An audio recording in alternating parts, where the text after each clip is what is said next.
অজন্তা আর এলোরা গুহা ভারতের সবচেয়ে বিখ্যাত প্রাচীন শিল্প ও স্থাপত্যের নিদর্শন, যেখানে হাজার বছর আগে মানুষের হাতে তৈরি হয়েছে এমন চমকপ্রদ গুহা ও চিত্রকলা যা আজও আমাদের অবাক করে তোলে। কিন্তু এই গুহাগুলো কিভাবে তৈরি হলো, কারা এই গুহাগুলিতে কাজ করেছিল এবং কী রহস্য লুকিয়ে আছে এই প্রাচীন পাথরের দেয়ালে, আজ আমরা জানবো সেই সব রহস্য যা সময়ের অনেক আগেই এই গুহাগুলোকে সময়ের থেকে এগিয়ে থাকা করে তুলেছে।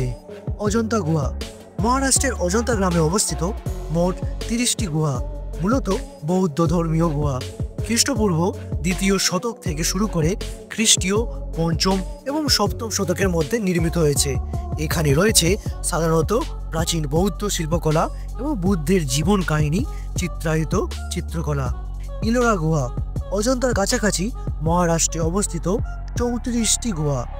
এখানে বৌদ্ধ, হিন্দু ও জৈন ধর্মের গুহা মিলিত হয়েছে। খ্রিস্টীয় 6ষ্ঠ থেকে 10ম শতকের মধ্যে নির্মিত হয়েছে। বিশেষ করে এলোরার 16 নম্বর গুহা বা কৈলাস নন্দীশ্বর মন্দির পৃথিবীর সবচেয়ে বড় এক পাথরের কাটাছেঁড়ার উদাহরণ। গুহার খোদাই ও নির্মাণ বিশাল পাহাড়ের পাথর খোদাই করে গুহাগুলো তৈরি করা হয়েছিল। কিভাবে হাজার বছর আগে মানুষেরা এত নিপুণতা ও সুচারুভাবে পাথর কাটত, আধুনিক প্রযুক্তিও অনেক সময় এই কাটাছেঁড়ার সমতুল্য করতে পারেনি। গাণিতিক নিপুণতা, গুহাগুলোর ডিজাইন, অনুপাত ও প্রতিটি মূর্তির সঠিক মাপ যেন কোনো আধুনিক ডিজাইনারের কাজ। এলোরা গুহার কৈলাস মন্দির অনন্য স্থাপত্য, যা একক পাথর থেকে পুরো মন্দির কাটা হয়েছে। গল্পের শুরুটা এইভাবে হতে পারে। প্রাচীন ভারতে একদল শিল্পী দিনের পর দিন পাথরের গায়ে তুলির পর্শে ফুটিয়ে তুলেছেন বুদ্ধের জীবন, প্রেম, যুদ্ধ, ত্যাগ আর মমতার কাহিনী। অজন্তার গুহার দেয়ালে আজও সেই রং ম্লান হয়নি। পাওয়া যায় অজন্তা গুহার চিত্রকলা ও ভাসমান প্রাণের রেখা। চিত্রগুলো তৈরি হয়েছিল প্রাকৃতিক রং দিয়ে, গেরুয়া, কাঁচা হলুদ, নীল, সবুজ, যা গাছ, পাথর ও খনিজ পদার্থ থেকে সংগ্রহিত। বুদ্ধের জীবনের বিভিন্ন অধ্যায়, জন্ম, গৃহত্যাগ, সাধনা, বোধিলাভ এবং মহাপরিনির্বাণ সবই ভাসিয়ে তোলা হয়েছে। বিখ্যাত চিত্র পদ্মপাণি ও বজ্রপাণি, দুটি বোধিসত্ত্বের চিত্র, যারা অজন্তার গুহা 1 নম্বরের সবচেয়ে বিখ্যাত ও মোহনীয় দৃশ্য। জাতক কাহিনীগুলো বুদ্ধের পূর্বজন্মের নানা গল্প চিত্রিত আছে। শিল্পশৈল ও দৃষ্টিভঙ্গি, মানুষের চোখ ও মুখের অভিব্যক্তি এত নিখুঁতভাবে আঁকা যে দেখে মনে হয় যেন জীবন্ত। অজন্তার চিত্রকলার দৃষ্টিবিন্দুর নিখুঁত ব্যবহার ছিল, দর্শকের চোখ স্বয়ংক্রিয়ভাবে কেন্দ্রে চলে যায়। এলোরা গুহার মূর্তিকলা, পাথরে প্রাণ সঞ্চার। উদাহরণস্বরূপ বলা যায়, তুমি যদি এলোরা গুহার 16 নম্বর কৈলাস মন্দিরে দাঁড়াও, মনে হবে যেন স্বয়ং দেবতার রাজ্যে এসে পড়েছ। এটি একটি মন্দির নয়, একটা জীবন্ত কল্পনার রূপ। এক পাথরে পুরো মন্দির কেটে বানানো হয়েছে। কৈলাস মন্দির গুহা 16 সম্পূর্ণ একক পাথর খুঁড়ে তৈরি করা হয়েছে। এতে দেখা যায় রাবণের শিবলিঙ্গ তুলে ধরার দৃশ্য, রথের আকারে কাঠামো, বিশাল শিব, নন্দী, গজলক্ষ্মী, 10 মহাবিদ্যা সব খোদাই করা রয়েছে। ধর্মীয় ও সাংস্কৃতিক গুরুত্ব, প্রাচীন ভারতের আত্মা এই গুহাগুলো শুধুমাত্র ভাস্কর্য বা চিত্রকলার জায়গা নয়, এ ছিল সেই সময়ের বিশ্ববিদ্যালয়, মঠ আর ধ্যানস্থলের কেন্দ্র। বৌদ্ধ ধর্মের প্রভাব, গুহাগুলো মূলত বিহার ও চৈত্য, মঠ ও প্রার্থনাস্থল, বৌদ্ধ ভিক্ষুকদের ধ্যান ও শিক্ষার জায়গা ছিল। গুহাগুলিতে দেখা যায় মহাযান, বৌদ্ধ ধর্মের বিকাশ চিহ্ন। হিন্দু ধর্মের মাহাত্ম্য, গুহা 13 থেকে 29-এ হিন্দু গুহাগুলি রয়েছে। শিব, বিষ্ণু, দুর্গা ও রামায়ণের নানা দৃশ্য রয়েছে মূর্তিতে। গুহাগুলি উৎসবের সময় গুরুত্বপূর্ণ ধর্মীয় স্থান হয়ে উঠত।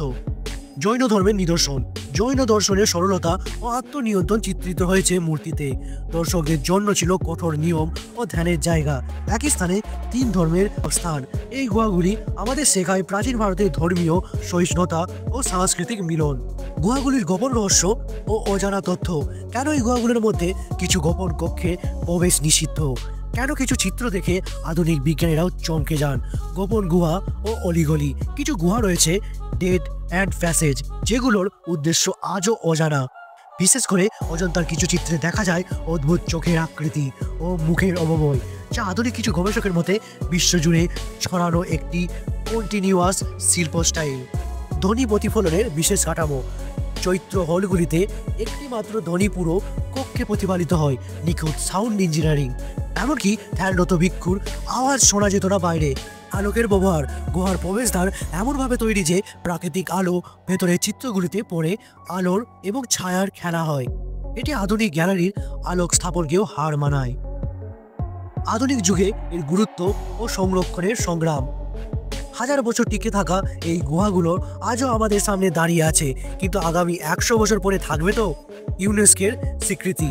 অজন্তা ও ইলোরাকে ইউনেস্কোর ওয়ার্ল্ড হেরিটেজ সাইট ঘোষণা করেছে 1983 সালে। আধুনিক সময়ের চ্যালেঞ্জ, পর্যটকদের কারণে ক্ষয় ও ধোঁয়ার প্রভাব চিত্রকলা নষ্ট করছে। কিছু গুহা এখন দর্শকদের প্রবেশের জন্য বন্ধ বা সীমিত। সরকারি ও বেসরকারি উদ্যোগ, ASI archaeological survey of India রক্ষণাবেক্ষণের কাজ করে চলেছে। ডিজিটাল স্ক্যানিং ও 3D রেন্ডারিং এর মাধ্যমে সংরক্ষণ করা হচ্ছে। আমাদের কর্তব্য গুহাগুলোর সৌন্দর্য শুধু দেখার নয়, রক্ষারও দায়িত্ব আমাদের। সচেতনতা ছড়ানো, ভিডিও, তথ্যভিত্তিক কন্টেন্ট, এইসব মাধ্যমে আমরা কাজ করতে পারি। অজন্তা ও এলোরার গুহাগুলো শুধু পাথরের গুহা নয়, এগুলো আমাদের প্রাচীন সভ্যতার অমর নিদর্শন, শিল্পের চূড়ান্ত উদাহরণ এবং ইতিহাসের এক অপূর্ব অধ্যায়, যে রহস্য আর সৌন্দর্য আমাদের আজও মুগ্ধ করে। আমাদের শিখায় আমাদের পূর্বপুরুষদের অদম্য প্রতিভা ও সংযম। এই গুহাগুলোতে আমরা দেখতে পাই সময়ের সীমাকে ছাড়িয়ে যাওয়া এক অসাধারণ সৃজনশীলতা, যা ভবিষ্যৎ প্রজন্মকে অনুপ্রাণিত করবে। এই ভিডিওটা ভালো লেগে থাকলে লাইক করুন, শেয়ার করুন এবং সাবস্ক্রাইব করতে ভুলবেন না মিস্ট্রি অ্যান্ড হিস্ট্রি চ্যানেলকে।